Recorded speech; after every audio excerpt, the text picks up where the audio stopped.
Zim is a legend. Of all the Urkin invaders, he is among the shortest, but also the most ambitious. It's not his fault he's a moron, but he does put his all into his plans for human conquest. In the first Operation Impending Doom, he blew up more than any other invader. He happened to be on his own planet, but he at least made the fires bigger.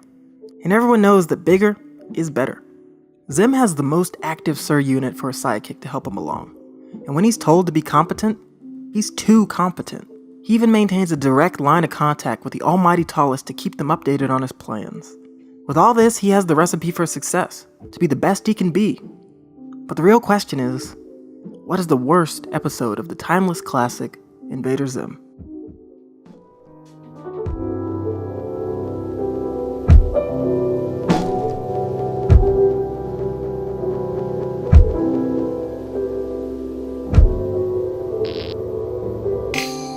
There are exactly 27 episodes of Invader Zim, with the 28th serving as the pilot.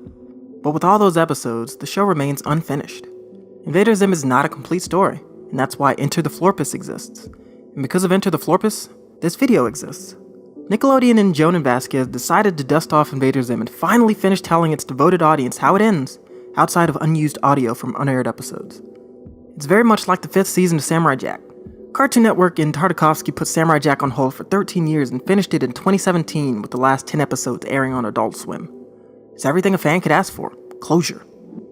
It existed somewhere in someone's head or a show bible, but never saw the light of day until the stars aligned with audience demand, creator availability, and network interest.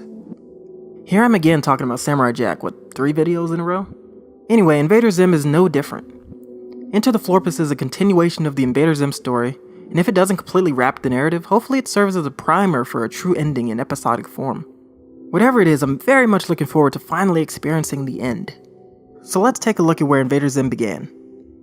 Until I started working on this video, I didn't know the pilot was publicly available on Nickelodeon's website, so I had the pleasure of watching it for the first time very recently. And after watching through the show many a time, something new was actually really cool for me to discover. This pilot has a lot of fun elements in it that come up in later episodes, but slightly differently. It's almost like it's a TV pilot laying out breadcrumbs for what the show is and what it wants to be. Fascinating, isn't it? Let's see, the narrator of the pilot ends up playing the announcer for Mysterious Mysteries. We learn about Melvin's aspirations to be an astronaut and Miss Bitter's personal experience with space travel. Zim also has a device that warps organs out of bodies. I feel like knowing the endpoint of all these nuggets enhances the view experience, and I highly recommend going to watch it even if you've seen it before. The whole premise of the pilot is that Zim has an extreme reaction to the cafeteria food, which also happens to be the premise of Polonius Maximus. Dib discovers Zim's allergic reaction and tries to use it to prove his alien nature. To do this, he makes a robot arm to help him throw food. Zim, aware of Dib's plan, meets his challenge and raises him a mostly fully protected mech suit. If any of this at all sounds familiar, it's because the pilot is essentially the episode The Wetning. In The Wetning, Dib discovers Zim's body doesn't jive well with water at all, and he pounces on it, tormenting Zim to no end. After a few water exchanges, Dib goes home to invent a water balloon shooting device. Zim, on the other hand, has been researching the properties of glue and its effects on water to help him best Dib. And once he's done, he's made something much more devastating than Dib. The next day, they high noon it for a good old-fashioned showdown, and it ends up pretty much like the pilot with complete destruction of the surrounding area. The Wetning. If an idea is good, you recycle it, like Vasquez did with The Wetning. And if it's really good, you spin it into a show that runs 27 episodes on Nickelodeon, like Vasquez did. Viewers saw something in the pilot, and clearly I did too, because back before I knew how television seasons and syndication worked, I remember praying that Invader Zim episodes would come on Nicktoons Network on the weekends. And at this point I had already seen every episode and watched them on demand whenever they were available. Why did I latch on so hard? What's good about the pilot I only saw for the first time the other day? What's good about Invader Zim? The premise of this show relies on most of the characters being stupid and or insane, much like Vasquez's other projects. He has a very distinct style that's immediately recognizable and is so effective in conjunction with his humor and storytelling. Vasquez works with eccentric characters living in almost dystopian worlds. Zim lands on Earth and no one notices, or no one cares at least. They're too occupied with underground classrooms and having their minds erased. Zim could not thrive in a world where people actually paid attention to him and entertained the fact that he was a threat. And yet he has access to technologies ages more advanced than anything on Earth and hasn't made any headway on his planetary conquest. Dib, on the other hand, is very aware of everything Zim does. He's constantly an eyewitness to Zim's alienness, but is unable to convince anyone except Mr. Dwicky, who abandons him. The background characters actively ignore the facts in front of them, and they get on fine without batting an eye. It's truly fascinating. Realistically, Gaz is probably the only capable person on the planet, but doesn't lift a finger because, like she says, Zim is too dumb to take over the Earth. This is the everlasting dance they dance. Zim tries and fails, Dib tries and fails. The show's stuck in a Larry David loop of absurdity, and it's hilarious every step of the way. It's so over the top with character actions and decisions that you can't help but laugh. And on top of the hilarious interactions and the absurd humor, Invader Zim is weird. It's such a peculiar show, and I feel like this definitively is the reason people latch onto it so firmly. Everything that is presented only invites more questions, and perhaps the most thorough embodiment of this is the character Gur. Yes, everyone's favorite character Gur.